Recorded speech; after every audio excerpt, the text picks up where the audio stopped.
Welcome to another edition of the Current Era podcast. I'm your host, Julian, and today I have my wife, Avi back on the pod, and she is going to help me talk about the shows from the 2000s. Now, we're going to dive into the big three network, I like to call them. So, this Cartoon Network, Nickelodeon, and Disney Channel. Around that time, all three of those networks had some really great shows.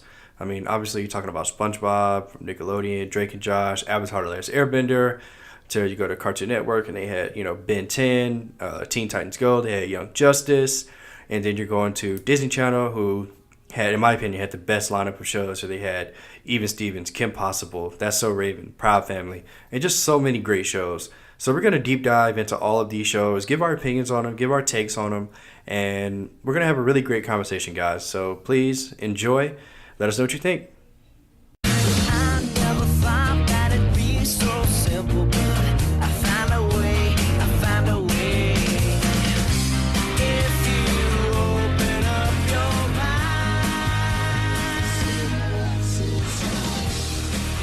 All right, guys. So let's go ahead and jump right into it. Aviel, how are you doing today? Are you ready to do this? I'm doing great. I'm prepared, so I'm so excited. Yeah, okay. Let's just find out. Let's find out how prepared you really are. So, obviously the topic is the TV shows and cartoons from the 2000s. That category only starts from the year 2000 to 2010, I'll say.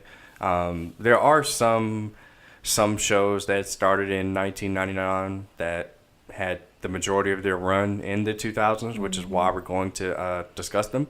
But I want to start by going to each individual network that we watched. I know that there were a lot, but I feel like there were three that stood out above the rest. Right. So one of those is Cartoon Network, obviously. Now, in the 90s, I feel like Cartoon Network was like at a peak. I mean, it had so many great shows. Then, going into the 2000s, I mean, it starts to get a little tough. But, I mean, it still do have some good shows. But, the first one I have on my list is Kids Next Door. Did you watch that show at all? I did watch Kids Next Door. And it's funny how you bring that up about Nickelodeon versus Cartoon Network, and they're the three rivals, of course Disney being the third. Because when I remember I used to get home, I was never the kid that knew what time my show came on, but I knew about the time of my day, oh yeah, around the time I'm going to bed, right before I want to watch this or whatever. And I used to hate having to flip back and forth, dang, am I gonna watch Nickelodeon or am I gonna catch the Cartoon Network? But yes, back to your question, I did watch Kids Next Door. I thought that was really funny. Okay. Funny. All right. Interesting. Kids Next Door was just these secret agents.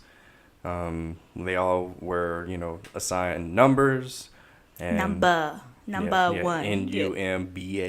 Number. Yeah. So, that was a pretty cool show, but it wasn't iconic in my opinion. Do you remember the purpose of the show? No. Okay, so basically all the kids were fighting adulthood. Not adulthood, but they were just wanting to continue to be fun-loving kids, and they were fighting having to become boring, responsible kids, basically. So they were fighting battles to be able to still stay up late or eat junk food. So it was just neat. It appeals to your childhood mind or childlike mind. Yeah, okay. So, I didn't like it that much, but, obviously you did, so that's great. I did. So another show I have on here is The Grim Adventures of Billy and Mandy.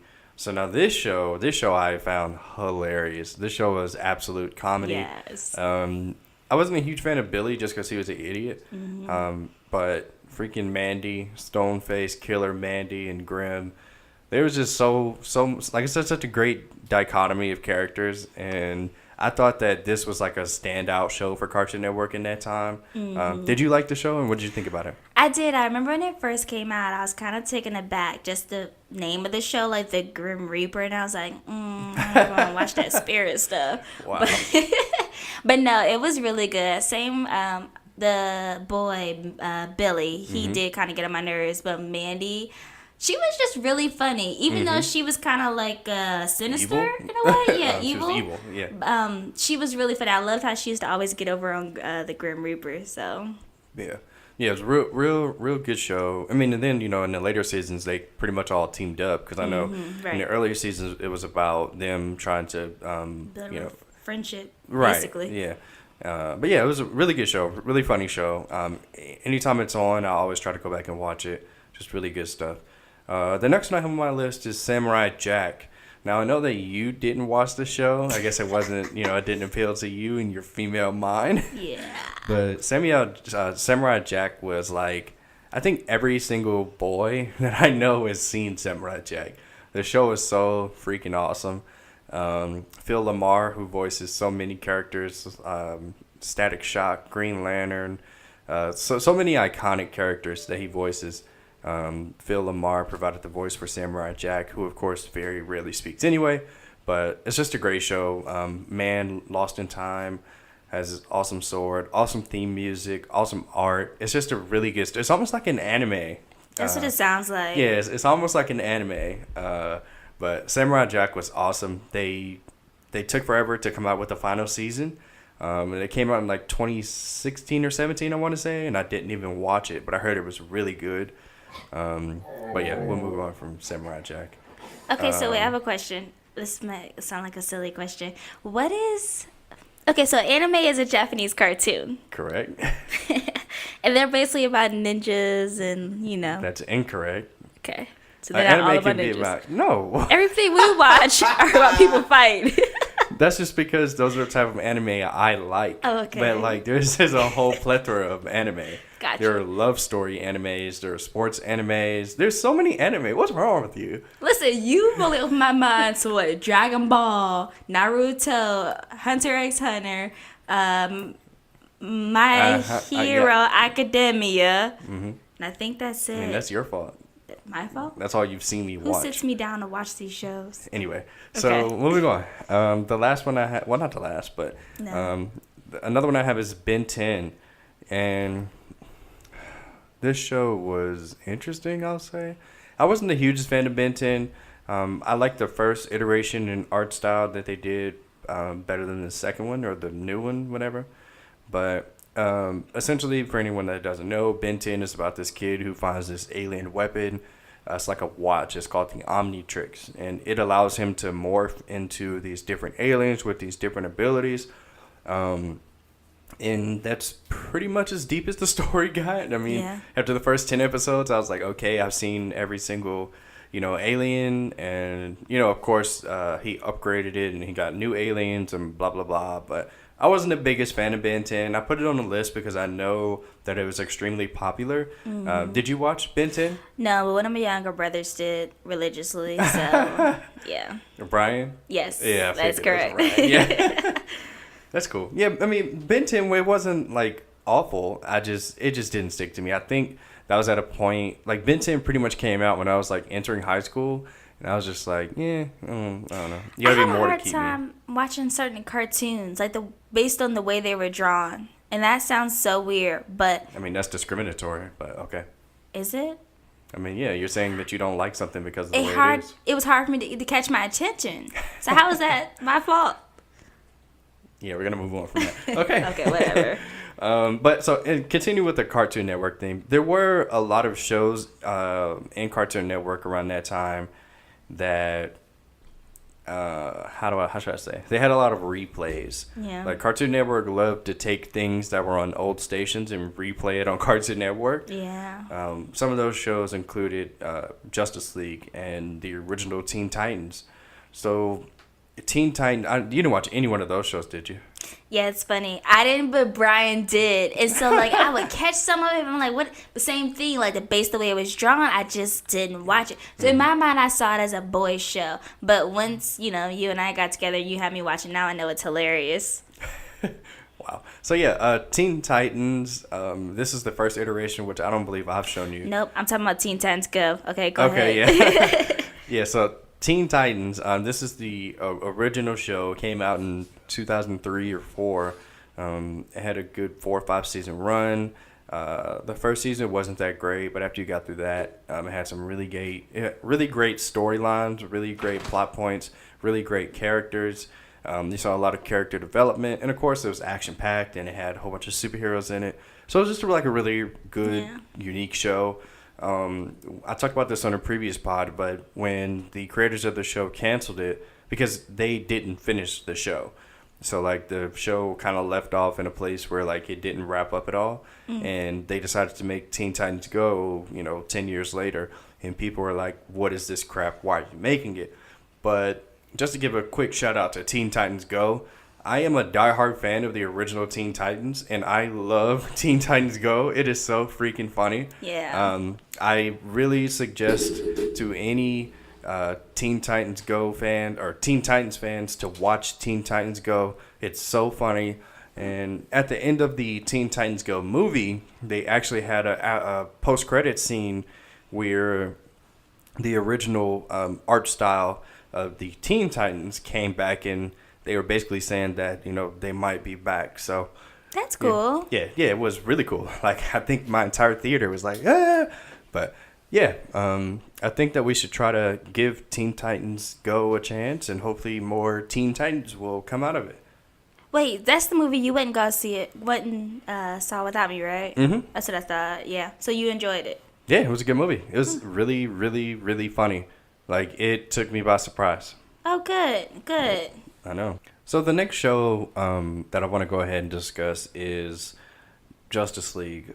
Now, Justice League is a show that, you like to say that I, sat you down and made you watch it.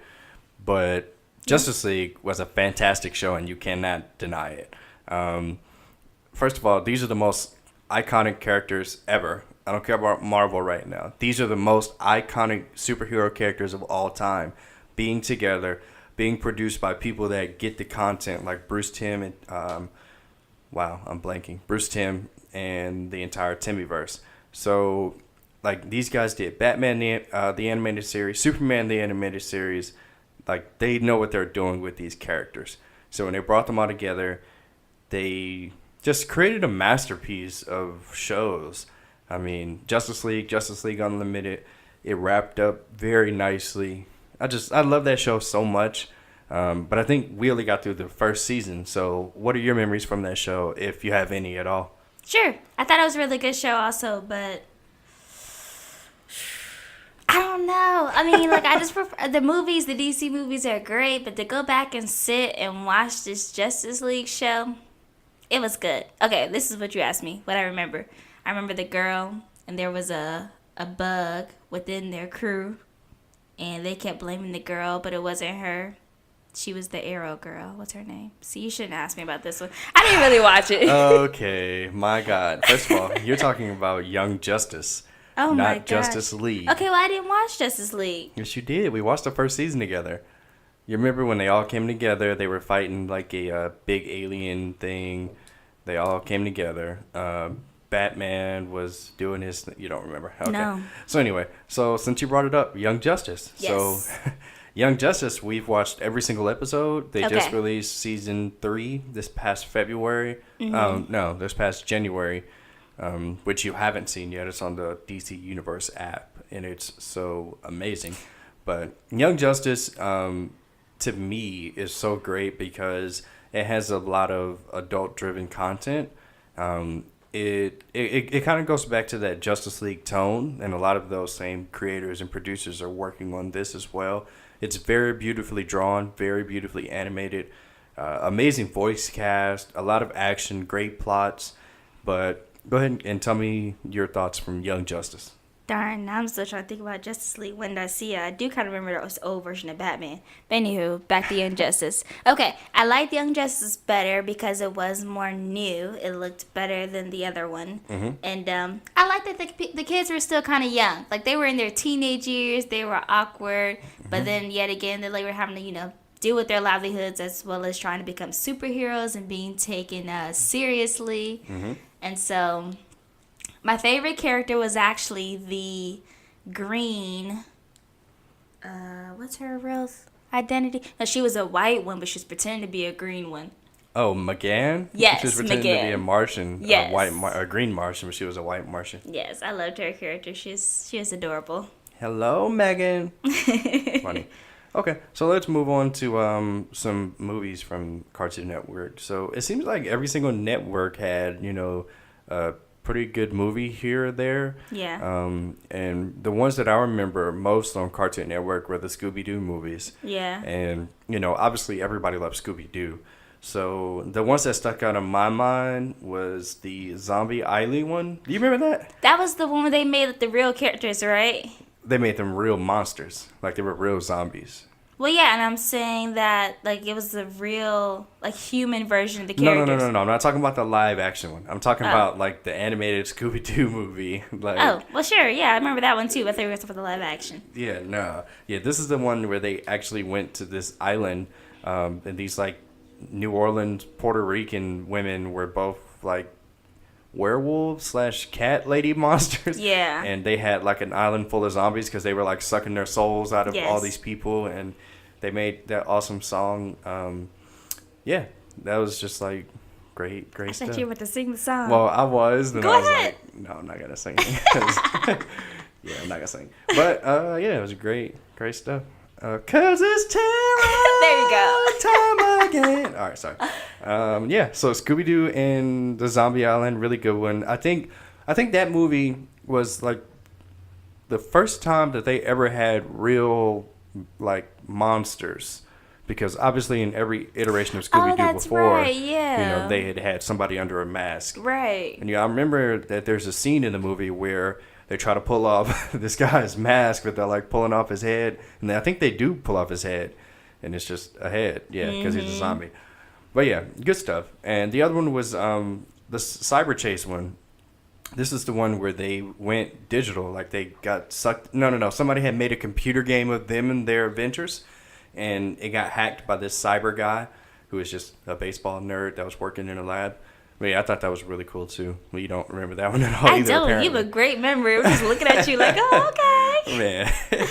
I mean, these movies were, they made an imprint on me. They were really good, really fun. And this one, to me, it stuck out because they kind of like went against each other. Yeah. Because their cyber versions of themselves had to help the real versions get out of the game because they got stuck in the game by the like cyber guy. I don't know. It made sense to me. And it was like a real big mystery because they couldn't figure out who the cyber guy was. But, of course, there was all these clues. I liked it. Anyway. Okay. So the last thing about Cartoon Network that I want to discuss is Boomerang. Boomerang is like a really huge thing. It's actually its own channel now. That's what I'm saying. It's its own network now. Yeah, but before it wasn't. I mean, it was like a 2 or 3 hour block on Cartoon Network where they just showed old cartoons. Oh, wow. Yeah, it didn't used to be its own channel. That makes sense. That makes sense as to why I've seen so many old cartoons. Yeah, so I mean, on Boomerang, they used to have, obviously Looney Tunes, Roadrunner, Tom and Jerry, all the old stuff. I watch Roadrunner all the time. All the time. I loved it. Okay, that's not 2000s. No, it's fine. You brought it up. But yeah, Boomerang. So what do you remember about Boomerang? Is Roadrunner your favorite show from Boomerang? No. It's probably my second favorite. My first favorite would be Tom and Jerry, for sure. Yeah. That's something I watch religiously. And then I actually have a couple more. The Flintstones. I watched that with my mom because my mom loved the Flintstones. We watched the Jetsons. I thought it was cool, but... The Jetsons wasn't as good as the Flintstones for some reason. Yeah, I don't know. It's really interesting. You got like the medieval ages, basically, and then you have Stone Age, ma'am. The Stone Age. There we go. Excuse me. And then the future with flying cars, and yeah, and then last, Popeye and the Smurfs. I had a little Smurf doll. I thought it was so cute. Did you watch any of those? I mean, of course I did. I watch every single one of those. Okay. But it's just funny to hear you actually bring up TV shows and look at you. You learn it. Anyway, okay, so let's move on to the next network, Nickelodeon. So Nickelodeon was probably the second biggest network. I still think Disney Channel overtook it, but Nickelodeon had some bangers in the 2000s. I mean, let's go. I guess we should start off with the banger, but SpongeBob. SpongeBob debuted in 1999, but it had the majority of its run in 2000. Right. So, I mean, man, what can be said about SpongeBob that hasn't already been said, I guess, but SpongeBob is basically the poster child for Nickelodeon. It has survived, I mean, so much. It's been, 27 years or so? 20 something years. It came out in 99, so 20 years. Yeah, 20 years. Wow, they're probably going to do a 20th anniversary episode or something. But yeah, what are your best and earliest memories about SpongeBob? Oh my gosh, this feels like deja vu. Or maybe because we talk about SpongeBob all the time. Okay, I remember the first episode. I don't exactly remember the entire show, but I remember watching it. I remember how they drew him, and I remember meeting Patrick and all of that. But my funniest memory of SpongeBob, I don't know. Probably, I don't know. I really can't tell you. I love his laugh, and I think his laugh is hilarious. And I also think my laugh mimics his laugh. That's kind of why I think I like it so much. What? Are you hating? First of all, and then to go back on what you said, I feel like Nickelodeon was better than Disney, but we can talk about that later. Wow. Yeah, okay. You're going to have to explain that in just a moment. But, I mean, so I guess I'll flip the question on myself then, since you can answer it. But so for me, SpongeBob sticks out in my mind a lot. I feel like I probably watched that show more than any show. Yeah. But I think one of the main things about the show that always made me laugh was that it was just so ridiculous and outlandish. One of the funniest things in the world to me, aside from the Krusty Krab pizza thing, is when Sandy was going through her hibernation phase, and she was trying to do everything with SpongeBob, and SpongeBob was he was just getting dragged along, and Sandy was like, "We're about to go to the arm cruncher," and he was like, "This squirrel's trying to kill me." Yeah, great stuff. Yeah, Tom Kenny, Clancy Brown, you guys did your thing. SpongeBob and Mr. Krabs, respectively. And you remember so you talk about the first episode. The first episode featured SpongeBob actually getting his job at the Krusty Krab. And that's when Mr. Krabs told him, I want you to get me a spatula with hyperdrive and blah, blah, blah, blah. And then SpongeBob actually went to get the crab and made all the Krabby Patties. But yeah, just a great episode, classic episode. I mean, so many memes. So many moments, the hash slinging slasher, so much great stuff. But yeah, clearly you didn't love it like I did. Wait, no, I did. Now you just made me think of one favorite. Okay, one favorite scene is when, for whatever reason, I think Mr. Krabs, like, he was dying or something like that. And so he was being extremely generous. Now, as we know, he's a penny pitcher. And so he was just giving free refills, free movies with what you watch, all these deals and coupons or whatever. And then when he found out that whatever he thought he wasn't dying or whatever it was, he wanted to take everything back. And my favorite part is when he literally rewinded their memory, and the movie they had just watched was just like going backwards out of their mind. I was like, what the heck?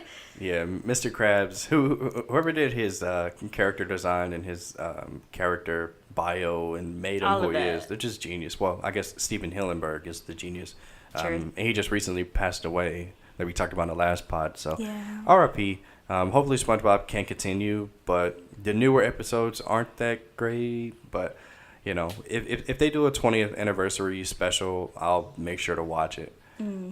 Okay, so let's move on. So the next big show from Nickelodeon in the 2000s, Fairly Odd Parents. Yes. So Fairly Odd Parents debuted in 2001. I mean, my goodness, this show made me wish so much, because obviously for anyone that, I feel like anybody that's listening knows what Fairly Odd Parents is, but essentially Timmy Turner, main character, he gets two fairies because his life is miserable. Cosmo and Wanda, just great characters.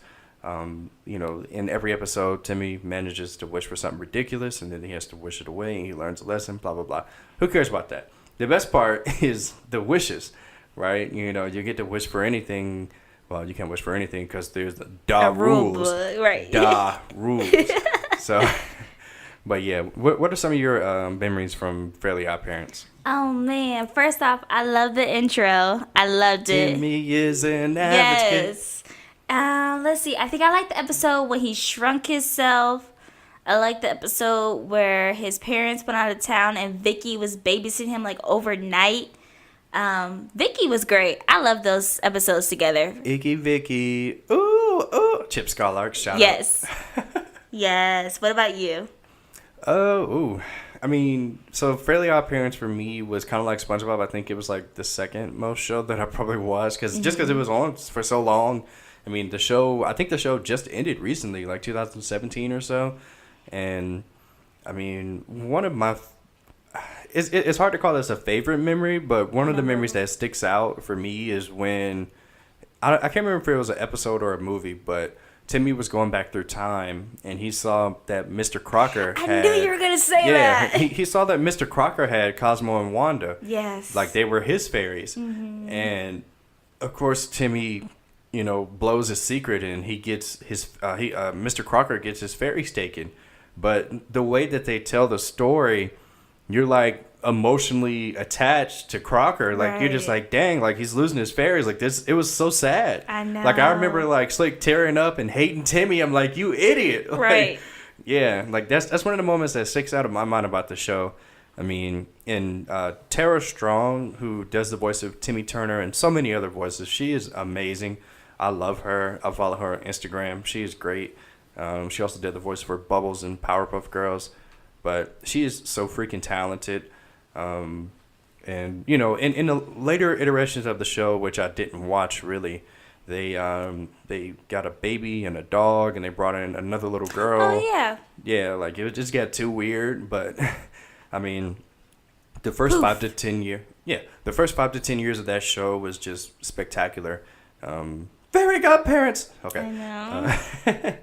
You remember the Jimmy Timmy Power Hour?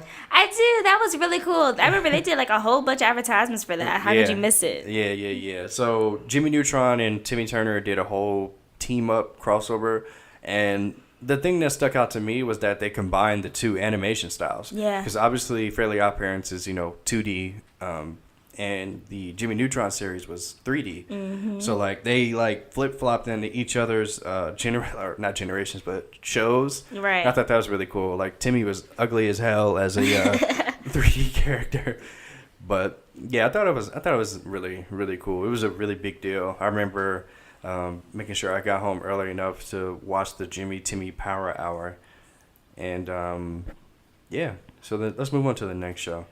So the next show, this is another show I feel like everybody watched, Drake and Josh. So I'm going to keep, I feel like monologue, like I'm over here singing all these songs, but... no judgment. Okay. Can you tell me how it starts? Now I never... No, all right, let's stop. I found a way. All right.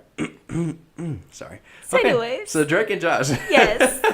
Great show, great theme song. Obviously, those two guys, coming up from the 90s with all that, Manda Show. I was huge fans of both of them. The show was always really hilarious. Mm-hmm. What are your favorite memories from the show, or what do you remember about it the most? Yes, so I loved Carly. She was hilarious. I loved how she just... Megan. Oh my gosh, don't judge me. Megan. I love Megan. Megan.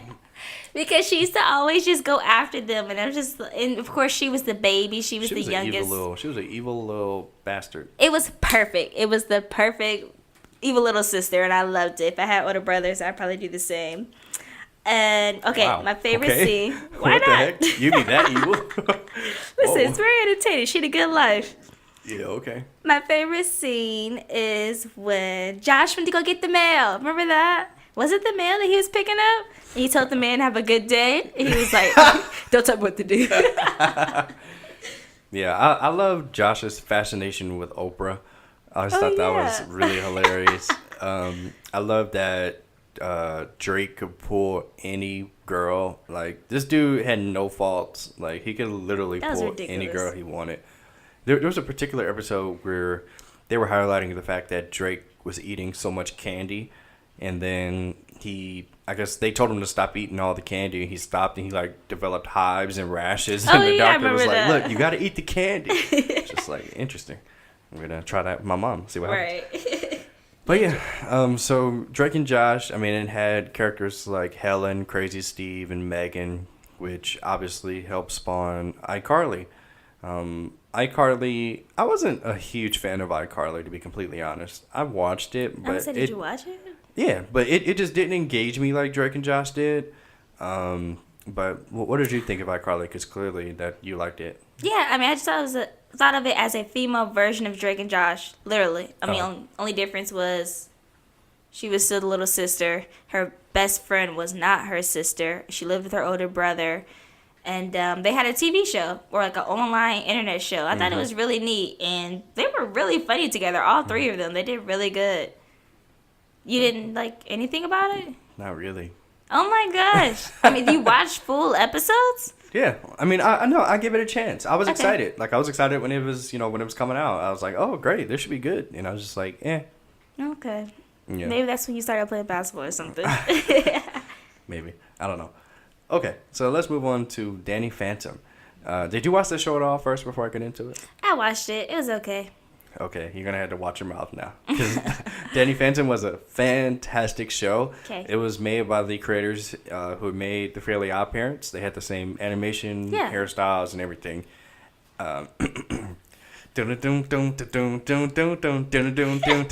He's a phantom. Danny Phantom. All right. You sound just like it. Yo, Danny Phantom. He was just all right. Okay, so yeah. Anyway. Danny Phantom, such a great show. I remember so much about the show, but the one thing I absolutely hated was his catchphrase, "I'm going ghost." I hated that. Why? Because it sounds so stupid. Like every time he transformed into Danny Phantom, that's what he would say. Literally. And it was just so stupid. Did it bother you? Yes. Okay. It bothered me enough to bring it up. Yeah. But yeah, so like the first season again, I guess the show was trying to find its audience. I mean, of course they didn't realize it was me because I was the only one watching it apparently. And then second season they put the D on his chest for Danny Phantom. They recreated the accident. Let me go back. So he got turned into a ghost by messing around in his parents' lab, and he was just wearing like a plain white T-shirt. So when he hit the button to turn the lab on, he got killed essentially because he's like half ghost, half human. He's the first of his kind. He can enter the ghost world and stay in the human world, the ghost zone. And then in the next season, they like recreated the sequence, but they needed to give him the D on his chest. So like they just had him wear a T-shirt with D on it, and they recreate. It was really stupid, but I loved the new character, the D that was on his chest. Wow. Pause. I said, you said it like 4 times. I was like, I need to say something over here. You said the D on his chest. I was like, stop, bro. Stop. Pause. My fault. Okay, so Danny Phantom was a good show. Moving on. Yeah, I mean, I liked it. It was with superpowers. He could turn into a ghost, enter the ghost zone. The box ghost! The box ghost lives. And yeah, let's move on. I'm sorry. Okay, so the next show, to me, this is my personal opinion. This is the greatest show that existed on any of the 3 networks that we're going to discuss.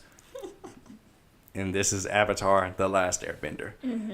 Now, first of all, before I get into it, do you agree or disagree? No, it's not the greatest show. Okay, stop talking. So, no. Oh okay, so gosh. give me your thoughts on Avatar: The Last Airbender, and then I will tell you why you're wrong. I mean, I just watched it last year thanks to you again. Yeah, okay, so I sat you down and I made you watch it and tell me that you didn't love it. No, it was good. Like, it was good.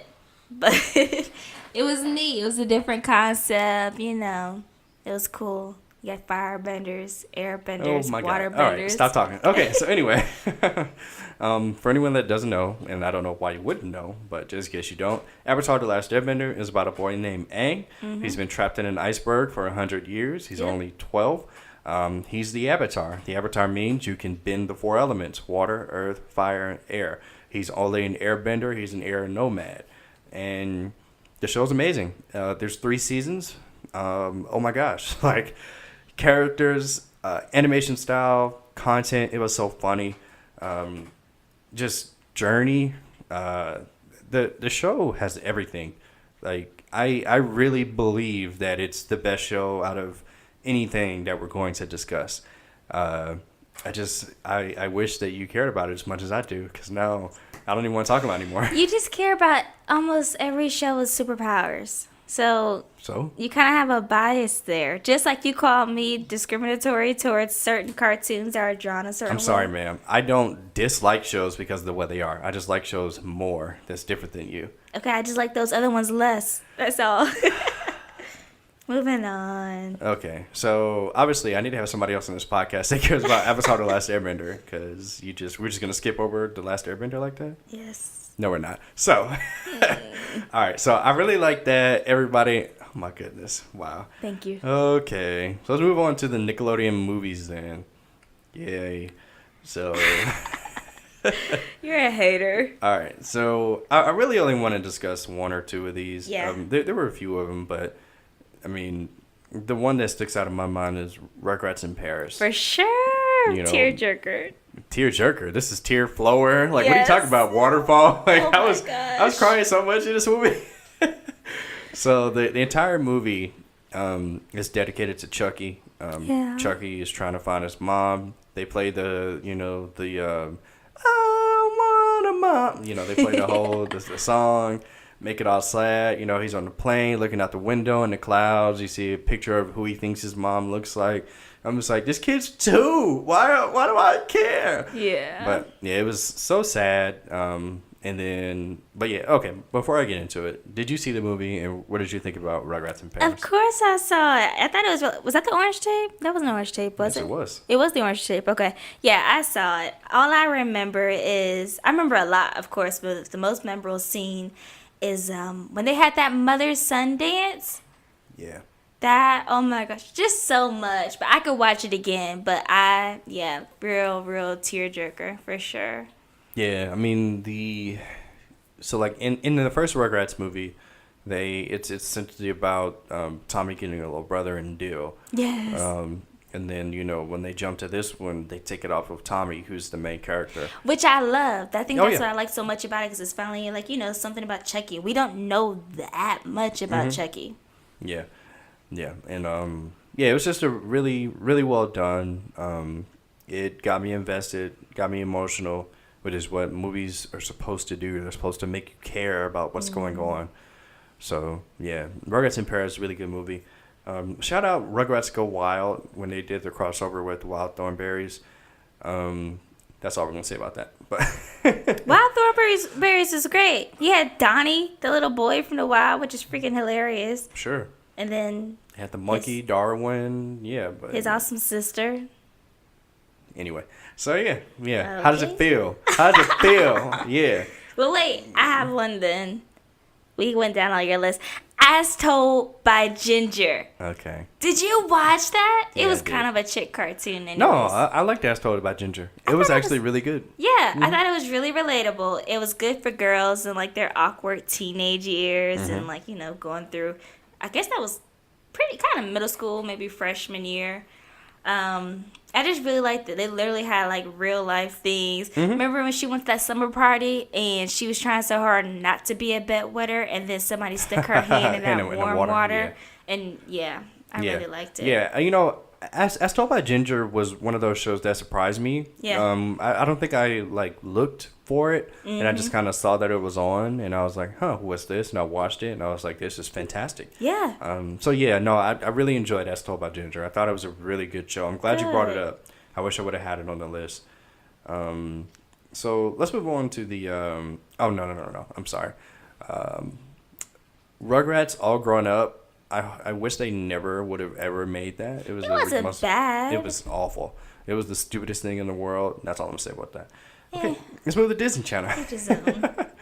So the Disney Channel, I think, my opinion, Disney Channel had the best collection of shows. It didn't have the best show because that's obviously Avatar, but I thought the Disney Channel just had so much heat. I mean, I think Disney Channel was the channel I spent the most time watching. So I'm going to run through a few shows here and get your take on them. Let's start with the Proud Family. Yes. Proud Family, fantastic show. Proud Family. Yeah, I was just thinking it. You and me when I was beat. All right, dang. I wish I could sing. Anyway, so yeah, Proud Family is great. Sugar Mama, Uncle Bobby, Oscar Proud, Penny Proud, and these guys, this cartoon had so many great voice actors. Tommy Davidson is Oscar Proud. Cedric the Entertainer is Uncle Bobby. Was Kyla Pratt? What is she? Penny? Yeah, Kyla Pratt, Penny Proud. I mean, my goodness. And then they have freaking Destiny's Child singing their opening theme. It's like, huge. Yeah, like, what the heck? And BBCC. Little bad kids. But yeah, give me your thoughts on the show. Did you like the Proud Family at all? Yes, I loved it. I thought it was great. There was so much representation. Shout out. I like that her friend group was a great mix. She had La Cienega. Oh my gosh, Boulevard La Cienega. ass. Listen, that was a tongueful. A mouthful. She had her other friend, her hood friend. Dejanay. Yeah, she was kind of hood. And then she had her, her traditional friend. Her white friend. Yes, her Zoe. traditional friend, her conservative friend. And then they had the boy in there. He had to be, what's his name? Sticky. You are Orlando awesome Brown. at this. You Look, got fool, it. I care about these shows, okay? So, like, I paid attention. But anyway, yeah. Shout out Orlando Brown. Please get the help you need, sir. Stop. Anyway. But yeah, Proud Family, it was so great, so funny. Yeah. One of my favorite episodes was when she got the credit card. The credit card was Steve Harvey because it had the mustache. And I didn't know that until, like, 10 years ago. This is me now because I had no idea, but it makes so much sense. Are you serious? Yes. Wow. Yeah, so yeah, essentially the theme of the episode obviously is to, well, it's almost like they made it seem like credit cards are bad. Well, yeah. They're not bad. Okay, you just have to use them responsibly. They were saying listen to your parents. That's what I got from it. They gave it to Lisa. This is for emergencies only. Yeah. And like. Yeah, then the credit card or Steve Harvey, it was a voice in her head and he was talking like, man, spend this, spend that. You need this. You need that new cardigan. Yeah, good stuff. And then, of course, I mean, my all-time favorite moment. Did we talk about this before? Well, I don't care if we did. The Peanuts? What? That was a movie, and we'll get into that later. But, no, my all-time favorite moment is when La Cienega... Oh, my gosh. Here you go. That's what I was trying to say earlier. I got her name wrong. Listen, she had them duck feet, boy, and she showed Oscar, and he was like, whoa! Yeah, fantastic. Yeah, that's funny. That scene alone made me like a huge fan of the show. So yeah, let's move on to That's So Raven. Yeah. So That's So Raven was another black female character lead. Family.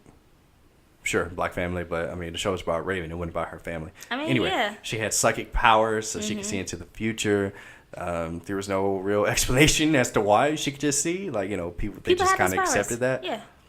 I mean, nobody had powers besides her, though. I'm saying, but it was like a real life thing. Like, some people can see into the future. It's just about a girl that can see into the future. People cannot see into the future. Man. It's a thing. Have you never heard of psychics? Psychics aren't real. Okay, so anywho, I like That's So Raven because, again, representation, showing out for the curvy girls in high school. Not all of us were stick figures. So I was like, yes. Wow. Her outfits were always on point. I love that she was like a fashion designer and that was her aspiration. It was an awesome show. Yeah. Do you remember when they did the crossover between Sweet Life of Zack and Cody and Hannah Montana? Barely. They called like That's So Sweet Life or something like that. Yeah, barely. Yeah, well, it wasn't that great, but it was like so hyped. I'm sure. The show itself was better.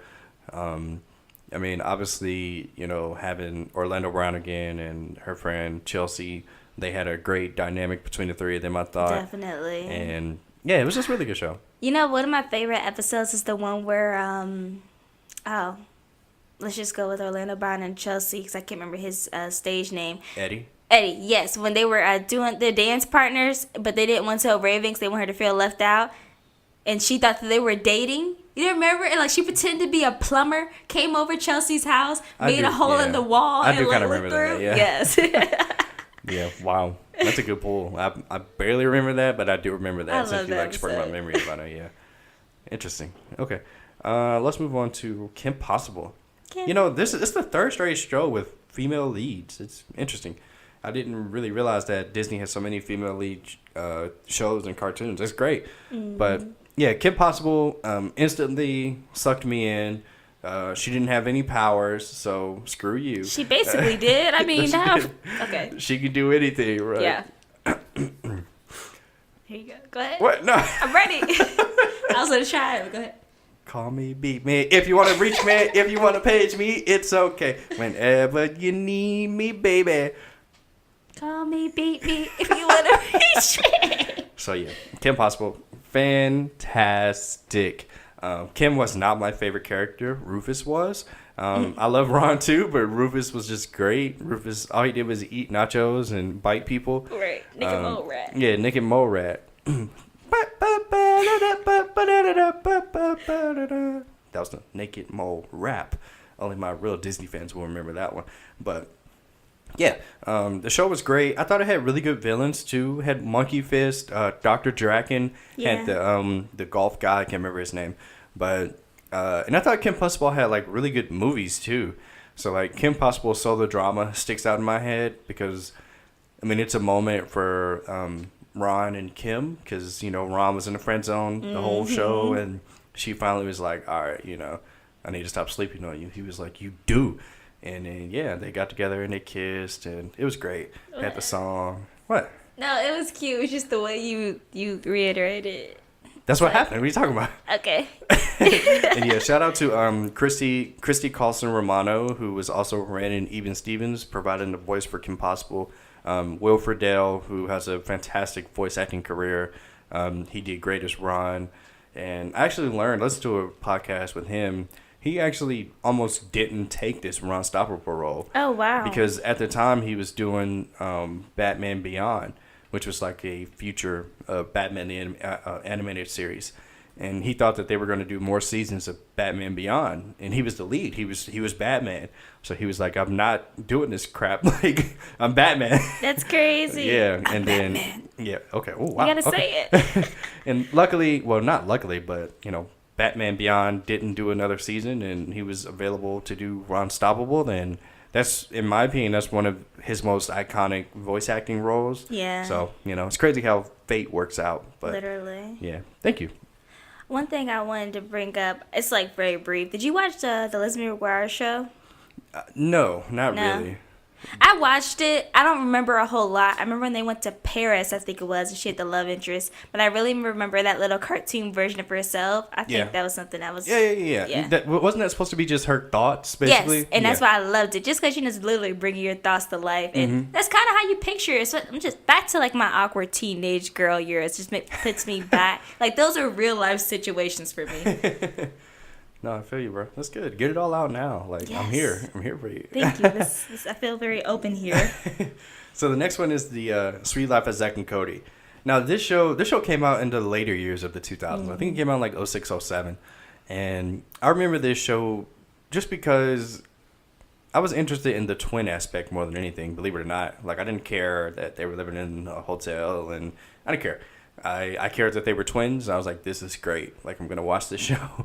And then after I watched it and I realized how hilarious it was and how great Ashley Tisdale does as, I don't even remember her character. What was her character name in there? Maddie? Yes. Something like that. I don't know. Who cares? And then Brenda Song, who does London Tipton. Yes. She did her thing. She was hilarious. She played and that then, role. Mr. Mosby and... Esteban Julio Calderón. Yeah, this is a fantastic show. Did you watch Sweet Life of Zack and Cody? And what are some of your favorite memories or episodes from the show? I did watch it. I thought it was funny and entertaining. Oh boy, here we go. But here we go. It was just very unrealistic. Like they lived in this. What? It's the Disney Channel, fool. Of course, it's real unrealistic. I mean, around that time, I don't know, the Proud Family, That's So Raven, Lizzie McGuire, they were much more realistic than Sweet Life of Zack and Cody. And if we're gonna talk about twins, sister. That wasn't in the 2000s. I don't care, but they were like the best iconic twins, and they had the best show. Okay, let's talk about sister. Yes. Psych. No, it's fine. So anyway, well, you know, I did have Twitches on the list as you know, Disney Channel original movies, but we'll get to that in just a moment. So the next show I had is American Dragon, Jake Long. You didn't watch this show, I'm guessing. No, but it had Jackie Chan in it. Can you repeat what you just said, please? Am I wrong? It was like his granddad, right? What?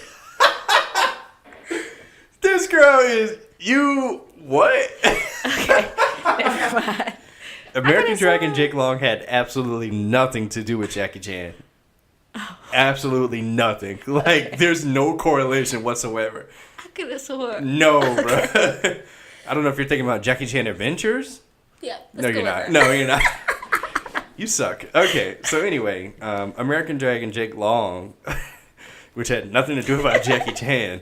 It was just about this kid who he essentially has the power of a dragon. It skips a cycle. So his grandfather's a dragon, and then his daughter was not, and then her son, Jake, is. So he had a female black best friend, Trixie, and he had a dumb white friend, Spud, I believe his name was. And they knew his secret because his job is to protect America. Like, that's his job. And I thought it was a really cool show. And his little saying was, I think he said dragon up, I believe. So like anytime he would turn into a dragon, he'd be like, I'm dragon up or something. Did that bother you? No, it didn't bother me. Oh. But I thought it was a little stupid. Okay, yeah. But that D on the chest bothered you. Hey, pause for him. Pause. Okay, done. Anyway, so shout out to Dante Bosco, who provided the voice for American Dragon Jake Long. He also did the voice of Prince Zuko in Avatar. And he's an amazing voice actor as well. So I just wanted to make sure I give him his props. Phineas and Ferb. I didn't like the show. Did you watch the show at all? I watched it. I feel like I watched it one summer. You know what I mean? Like, I had nothing else going on. So did you really just say that? One summer? I'm not lying. There's 100 days in the summer vacation. Wow. But I'm not lying. Like, I feel like I watched it over the summer and that was it. All right. So let's move on. So, aside from the shows, Disney Channel had the Disney Channel original movies. Which is so cool. They did really good with those. Yeah, like, I remember that's probably, like, the first time in my life where I TiVoed something and, like, I had to see it.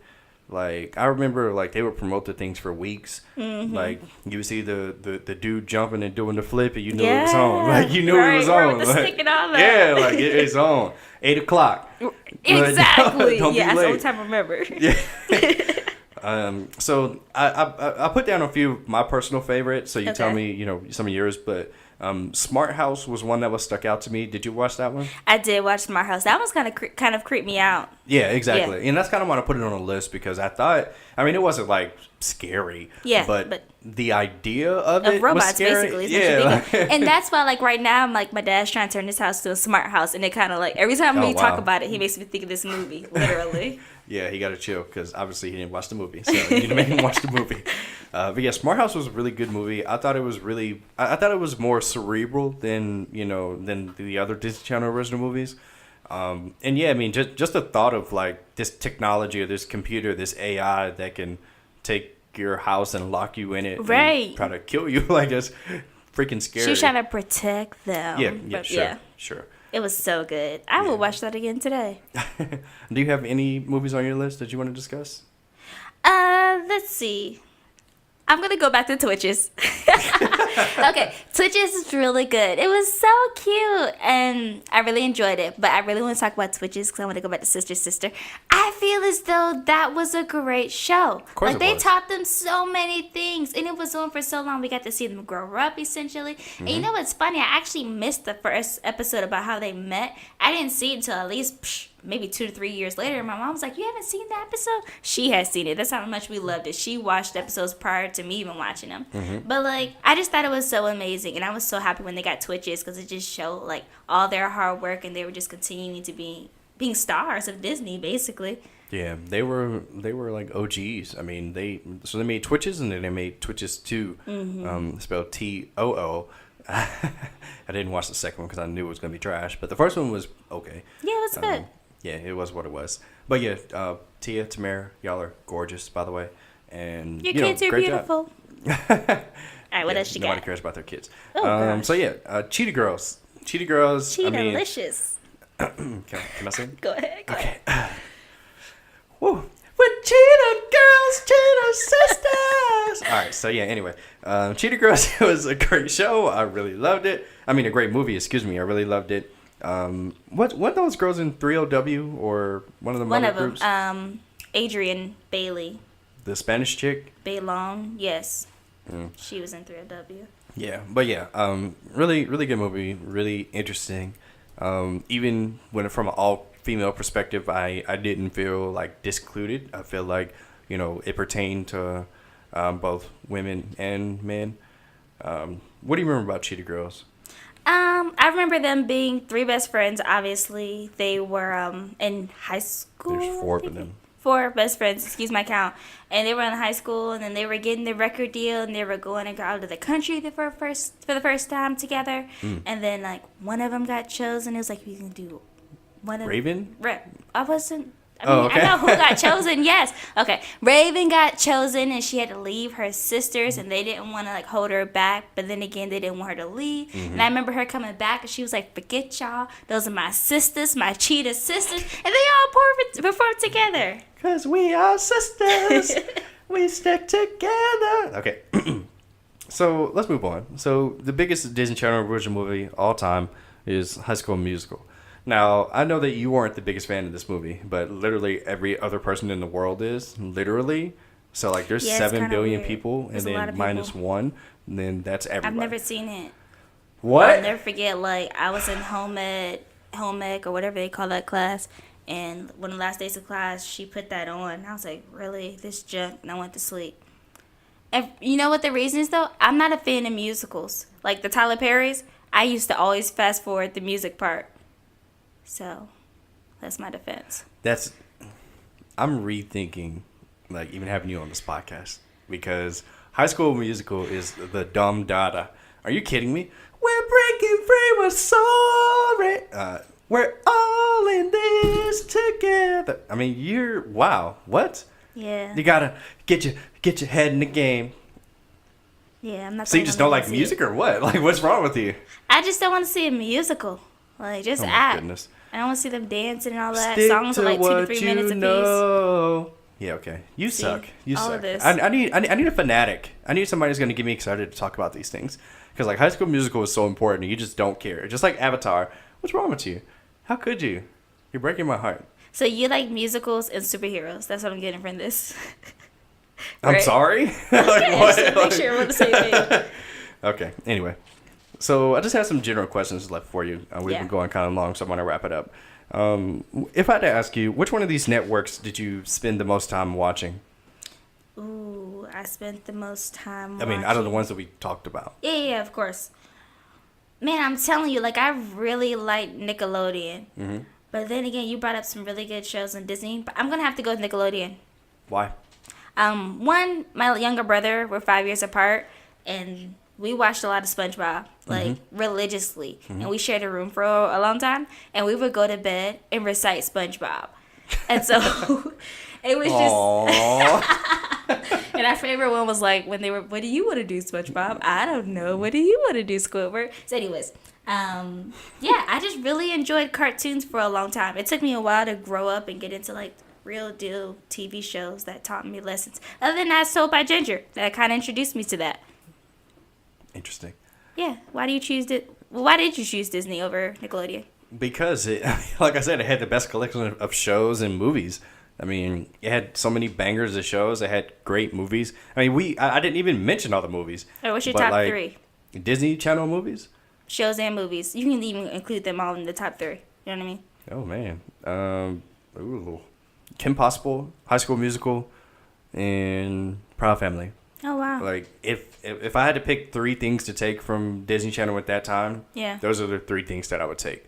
I really loved Kim Possible. I thought Kim Possible was fantastic. I think that's probably my favorite thing that Disney's produced. Yeah. Makes sense. And I think that Kim Possible, either the TV show or the movie Soul the Drama, was the highest rated Disney Channel original show until High School Musical came along. Mm-hmm. So I'm not in the minority. Okay, Mr. Kim Possible. So how do you feel about this new movie? Since you're such a fan. Talk to your directors. Okay. You want a hot take? Okay, that's cool. I'll give you a hot take. This is my podcast. I can say what I want. Please ask me that question one more time. I'm ready. No, but seriously, how do you feel about the new live action Kim Possible? It was so freaking garbage, and I didn't even see it. Why are they making this movie? Why? Why did they make it? They shouldn't have made it. What were they thinking? And you know what really grinds my gears about this movie? They posted from the official Kim Possible Facebook, Twitter, Instagram account talking about hey, Kim Possible fans, we're making a movie. Great, let's see it. Like, yeah, let's do it. We're going to make a movie. I'm a Kim Possible fan. Yes. They posted a week later, it's going to be live action. Oh, no, that's okay. Well, we don't want this. Like, it got an overwhelmingly negative response. A week later, hey, this is Kim Possible and Ron Stoppable. Look at them. No, stop. No. Then they released a trailer. I think at this point, everybody's seen it and crapped on it, but they released like a 30-second spot of it where she's running. Yeah. She's running for some reason down the street trying to catch the bus. Yeah. There's a baby carriage that is rolling off, away. And she does like some front barrel roll thing and uses her gun to get the baby and hops on the bus, and it just looks so trash. I mean, I don't understand why they decided to do it, because if they're targeting like true Kim Possible fans, there's no reason to make the movie unless it was going to be animated, unless they were going to bring Christy Carlson Romano and Will Friedle back, which they decided not to do. I mean, obviously for the live action movie, they couldn't do it. But Kim Possible was an animated show for a reason, because they did a lot of ridiculous things in the show. Like, you remember the episode where Shigo went back to her home city and she met with her brothers who all had the same kind of similar powers as her? How are they supposed to do that in a live action movie? I mean, clearly they didn't. Or maybe they did. I don't know. I didn't see the crap. But they had Shigo in it. So, like, I wonder how they did her power. I'm going to watch it. I'm going to watch the movie, and I'm going to give you guys a real hot take about how trash it is, because I'm sure it's trash. I was just going to say, when I first saw that preview trailer, I literally thought it was a parody. Like, I didn't think it was real. So, when you told me it was, like, I was like, what? Like, that's crazy. Yeah, it looks really garbage. Okay, so if I had to put you on the spot and ask you, what do you think is your favorite show out of all the shows that we've talked about? Yeah, I was thinking about that earlier. I would say it's literally in between Drake and Josh and As Told by Ginger. But at this point, I'm leaning more towards As Told by Ginger. Like, that was like the first show, like, it just like resonated with me personally. Sure. And so I just have a lot of love for that show. Okay. Yeah. Are there any shows that we didn't get to that kind of stuck out in your mind? Just a few. Oh, okay. Do you have a list? Okay. Yes. Foster's Home for Imaginary Friends. Okay. Yeah, I didn't put that in the show. I'm on the because I didn't like it. But go ahead. I thought it was hilarious, but I won't say too much if you didn't watch it. Regular show, that was later. God. I don't watch Cartoon Network now, and that show is It's over. trash. It was 2009 to like 2016, 17. Yeah, that's very new. Okay, but it was funny. And lastly, Amazing World of Gumball. I only put this down because I saw a couple episodes and I wish I watched it more, because it's really funny. Like, it's super silly. It's super, very cartoony, but it was very funny. Like, the jokes made sense for my adult mind. Interesting. Yeah. Okay, let's move on. So, for me, I mean, I've already told everybody, my favorite is Avatar, Last Airbender. And now I kind of want to talk to you about remakes. I mean, you brought it up with the Kim Possible thing, but it seems like they're trying to remake or reboot every single Disney show. Like, I don't know if you know this, but like, there's a Girl Meets World. There's a Raven's Home, which is like a That's a Raven continuation. They did the Kim Possible movie. They had All Grown Up for Rugrats. Like, holy crap! Stop. But what do you think about all the remakes and the reboots that they're trying to do? Certain ones I have different opinions. I actually didn't know about Raven's Home, but to be fair, like, I don't know. I feel like it's kind of useless. What we had was great. Yeah. There's no need to do a remake of them, basically. Yeah. Like, I mean, I guess they're trying to introduce the shows to a new audience because, I mean, Disney's going to target children. That's their audience. But why don't they just make new original content? That's what I was going to say, yeah. Yeah, I mean, instead of trying to Of course. pirate off of what we loved. But right. whatever. Still gonna make my kids watch anyways.